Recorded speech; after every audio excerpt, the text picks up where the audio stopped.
aprendo yo de la neurociencia?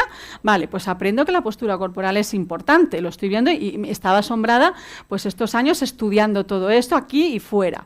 Entonces digo, vale, pues entonces, ¿y cómo puedo yo aumentar mi propiocepción y mi interocepción? ¿Cómo puedo cuidar mi postura? No significa que esté todo el día observando si estoy así o no, o ponerme un corsé. ¿Qué puedo hacer para favorecer esa relación entre la mente y el cuerpo? ¿Qué puedo hacer para aprender a escuchar esos susurros del cuerpo? Uno de los grandes investigadores en Estados Unidos, y me puse a estudiar las bases neurocientíficas de una de las técnicas que hay, que es basada en la medicina tradicional china, que es el Qigong, las bases químicas de estas técnicas. ¿Y qué se vio? Pues que afectaban muchísimo a lo que era el sistema endocrino.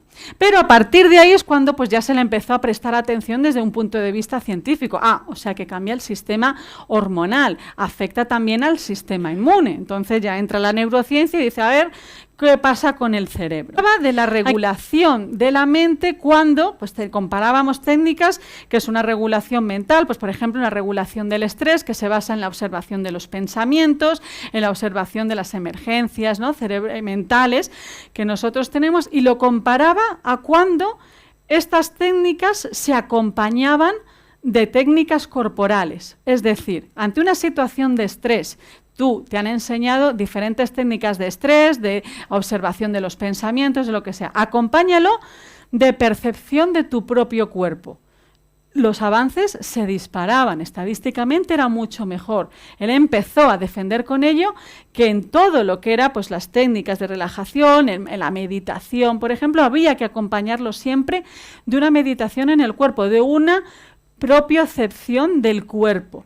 Observes cuando tengas una situación de estrés, hay tareas de regulación. Observa tu cuerpo simplemente.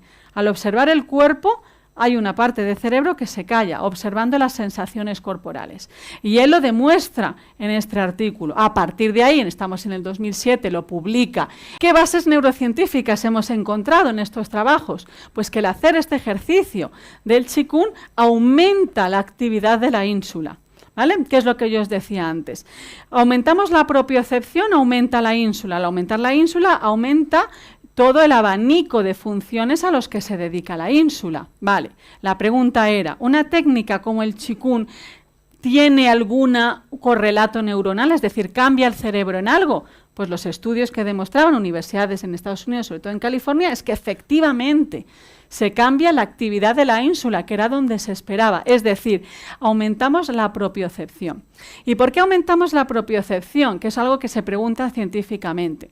Cuando se está haciendo Qigong o Tai Chi, no sé si lo habéis visto alguna vez, es importante la velocidad del movimiento.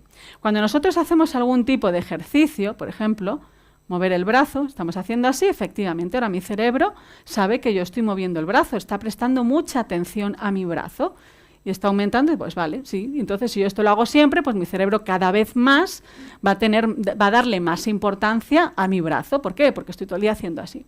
¿Qué pasa? Y luego lo probáis en casa o lo probáis aquí. ¿Cuál es la diferencia entre hacer así y hacer así?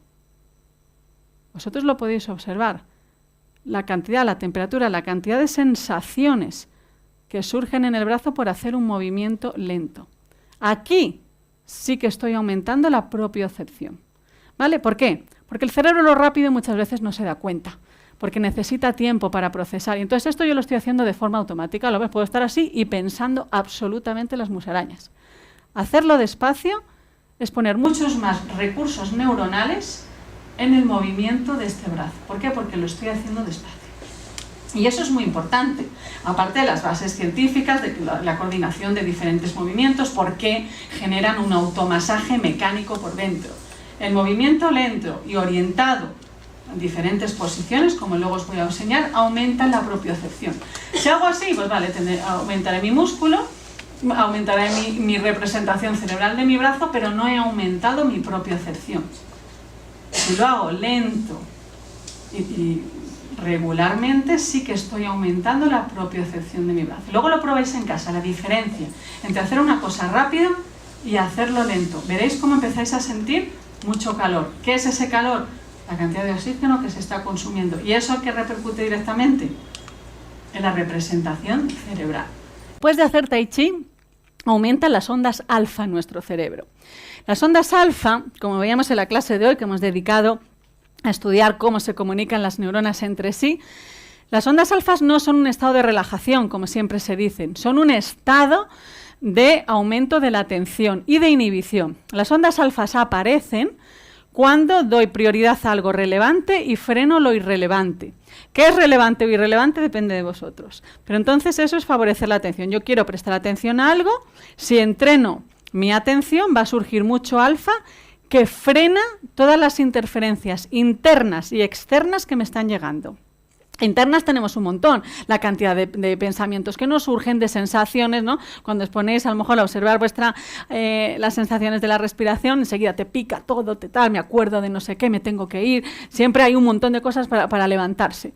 Pues cuando se va entrenando la meditación va aumentando alfa. ¿Y eso qué quiere decir? Que frena las interferencias. Alfa, cuando aumenta alfa en nuestro cerebro, estamos aumentando nuestra capacidad de atención. ¿Y qué es lo que se ha visto? Que las ondas alfa aumentan, pero no solo aumentan en el momento que lo estamos haciendo, sino que persisten durante horas en nuestro cerebro, cuando empezamos a hacerlo. Pero si la práctica es continuada, el cerebro se acostumbra a tener más alfa. Es decir, lo que se ha visto y se ha demostrado, que demuestra la Universidad de Harvard, Harvard, ¿qué dice? Que la meditación en movimiento, lo que ellos llaman bodyfulness, ¿no? ¿Sabes? Mindfulness, pues ahora es bodyfulness. Esa meditación en movimiento, que es el Tai Chi, pues supone, pues vale, un cambio en la postura, en la respiración, regula el estrés, la depresión, la ansiedad, aumenta la calidad de vida, pero sobre todo produce una reorganización en el cerebro. Si lo hago una vez, pues vale, hay cambios cerebrales y ya está, pues como todo lo que hacemos. Si lo hago mucho, esos cambios cerebrales son duraderos, ¿vale?